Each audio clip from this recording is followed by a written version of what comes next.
Hey, honey, can you get one of the kids to show me how this Twitter thing works? Honey, I need to get on Instagram. Time for more of the Rod Pedersen Show. Having lots of fun on this Football Friday. Lynch just asked me when he was coming in onto the set, what channel our sim game was on last night? What channel? That's coming, hopefully. But you got to watch on your computer. Do you have your cell phone on you, Lynch? Do you have your cell phone on you? You didn't bring it today? Not today, no. You got a flip phone, right? Yep. Not on that phone. Just ahead of this football talk, everybody just adjourned. I don't know where they all went. Well, we got a question here from Gregory Lee, writes in and says, any update on the fast food bracket? Well, DuPont was handling it, and he just left. So, yeah, we want to do a summer bracket for the best fast food restaurants, and he would know. Greggy left. Sports update, Vegas Golden Knights general manager Kelly McCrimmon announced that the team has signed goaltender Oscar Donsk to a one-year contract extension worth an average annual value of $700,000. Donsk, who made one appearance for the Golden Knights last year, appeared in 35 games for the American Hockey League Chicago Wolves, going 18-12-4. A news release from Baseball Saskatchewan Thursday read, the words that we've all been waiting for, play ball. The suspension on all Baseball Saskatchewan sanctioned events is immediately lifted. The reopened Sask plan updated Thursday has lifted restrictions, including for diamond baseball. At this time, teams are encouraged to train, practice, and scrimmage within the team. Sean McVay sent the LA Rams into their summer break Thursday without seeing most of his players in person at all this spring. The head coach of the Rams also doesn't know when he'll see them next because the Rams plan to open training camp with rookies on July 23rd. Could change amid the pandemic. The Rams wrapped up their virtual offseason program 2 weeks earlier than required by the NFL. McVay held a final team meeting over Zoom in which he commended the players for their work in the virtual classroom and in small group workouts in the real world. This sports update for the Tap Brewhouse and Liquor Store. We are open. Stop in today at the corner of Rochdale and Pasqua. Call 761-2777 for our hours, or visit the Facebook page for our menu. Again, the Tap Brewhouse and Liquor Store open for business. And for Red Bull Canada, Red Bull gives you wings. So I'm telling you, everybody's into it. Corey Jankowski writes in and says, hey, what is the link on Twitch so I can join in tonight? Metal Shingle guy writing in, how can we watch it, Rod? On the Prairie Mobile text line. People are into this computer-simulated CFL games. I know it's new for all of you. It was new to me a year ago. It's twitch.tv. You can type it into your browser, or better yet, download the Twitch app. You'll get a username, and you can look up nhacker49. That is Nelson Hackowicz, who runs The Sims. As a matter of fact, you can go back and watch last night's game right now. It's up on his account, nhacker49. Search it on Twitch, and you'll have the game. Tonight it's a doubleheader, Argos Red Blacks, followed by Alouette Stampeders. Now, John Frenzy, Hall of Fame writer, broadcaster, who at 82 years of age, Frenzy, is this complete Chinese to you? No. Good. Japanese. It's Japanese. No, not really, no. I can catch on. I'm pretty well with it. John Kirby has it, nhacker49. That's the account. And last night's game has not been taken down, which tells me that the powers that be don't necessarily have a problem with what we're doing. And obviously, I'm going to hold the CFL in the highest regard and respect, for that's how I feel about the league. So, doubleheader tonight. Riders have a bye. The link right there, the link, Nelson just put it up in our comments section. To actual real football talk, Frenzy. You are a mover and a shaker. You're in the old boys club. Since we last talked to you, what's the...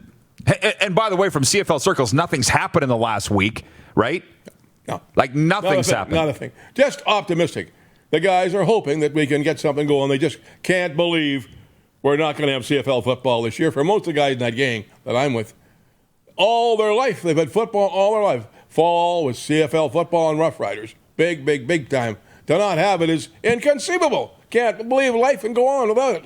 I know for sure, but the last time there was the likes of this was 1919, so it's not in any of your lifetimes. It's not about the fact there's no football, John. It's the fact that there's a global pandemic. Yeah.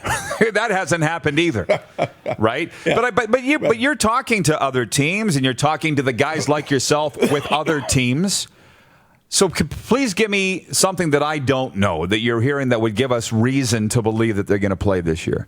Because they feel there's just too much a powerful thrust out there by people. And wherever they go, and I know wherever I go, people are now talking about it. I was concerned about this a month ago that nobody was talking about it. I was complaining about that to you. Well, it's changed. Everywhere I go, people are talking about it. So there is a movement out there, and I just think that we can't do it. Like, it's things you can't do in Saskatchewan. You can't shut football down. Come on. Let's get real, eh? If they can do that, then I don't know what I'm going to do. It'll be bad, boy.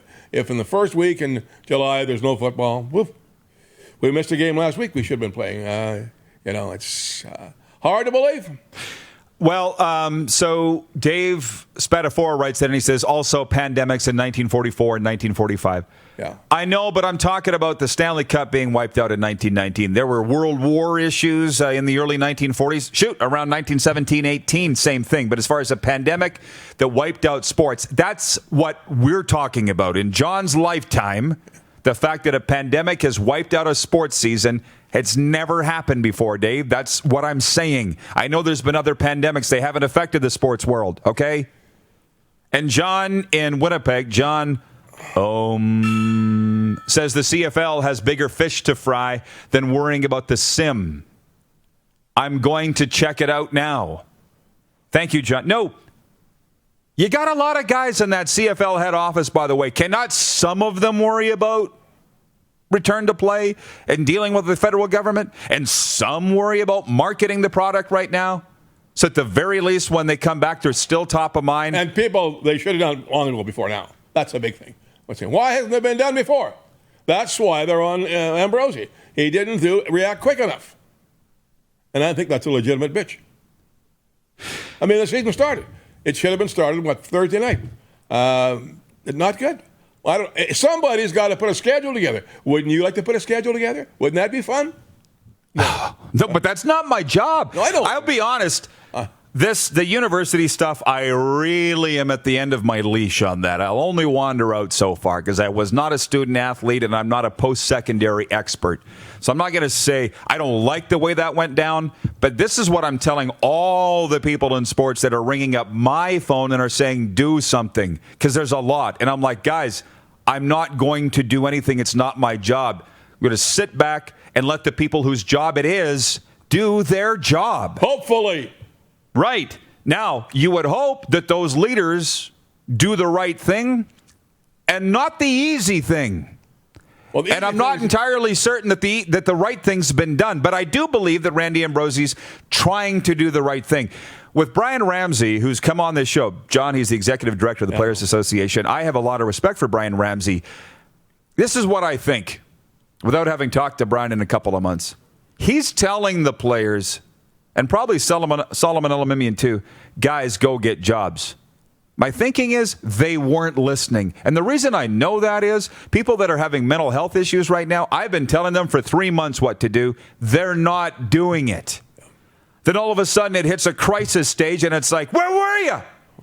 Because I've been telling you. I know enough of these guys. They didn't think the league would let it happen. They didn't think the city of Regina would let it happen. They didn't think the government of Canada would let it happen. And I got to go along with them. I didn't either. You know what? I've been preaching for 3 weeks. I'm amazed at it. But I still think something will happen and something will get straightened out. We'll have some kind of football fans from September 7th till the end of, maybe the first week of November. No, first week of December, I should say. I'm going to make that prediction. We've got to have that. I can't believe it'll just fall apart. I just think we love our football too much in Canada.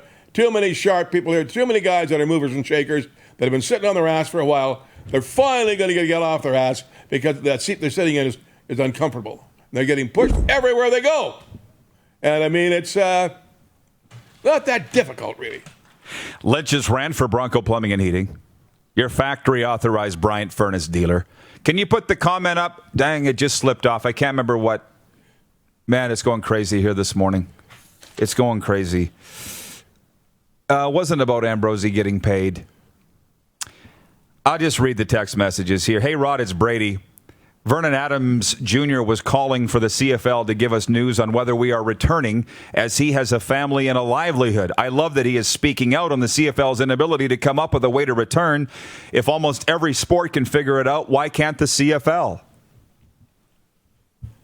I am just the vehicle here for everybody. Just hang on. And Twitter was the vehicle for the players yesterday because the CFL is doing what they think's best. So Roger Goodell stands up and once a week says we're playing. Right. What's it going to mean that when they don't? Randy's made his statements. He's had his virtual town hall. As far as I'm concerned, Ambrosie's off the hook. And those Players Association, as a guy said to me last week, and he's probably right, it's not specifically a union. It's an association, but it doesn't even have you in its name. It's an association.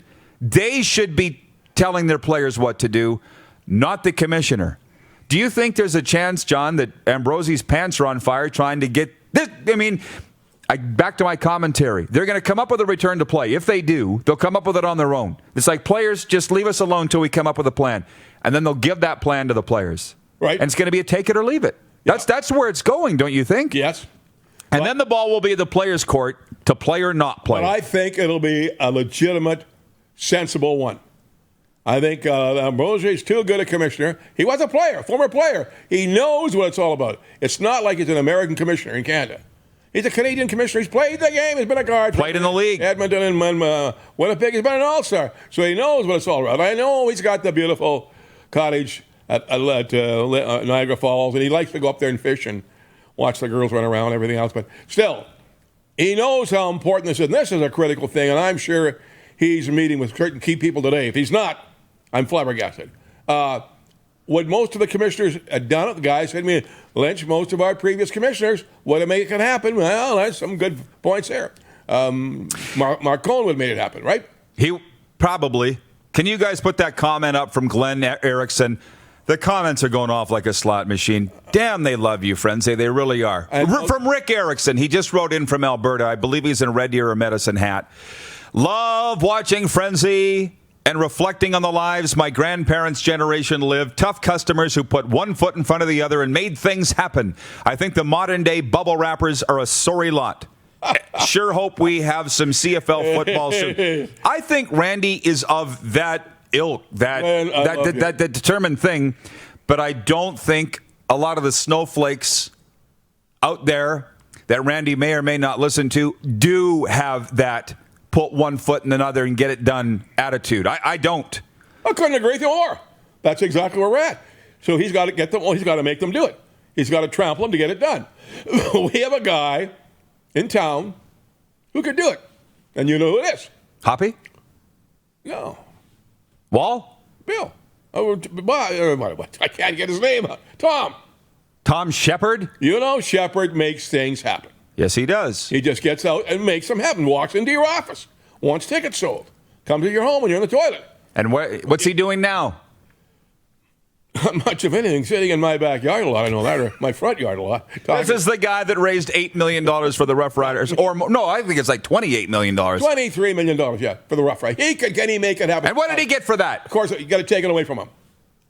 Yeah, let's not talk about that. Jim Wagner writes in on the Prairie Mobile text line and says, Roddy, I've watched the SJ sim, but what do we look under to find the CFL sim? I'm excited to watch. Again, NHacker49. Write it down, Jim. NHacker49.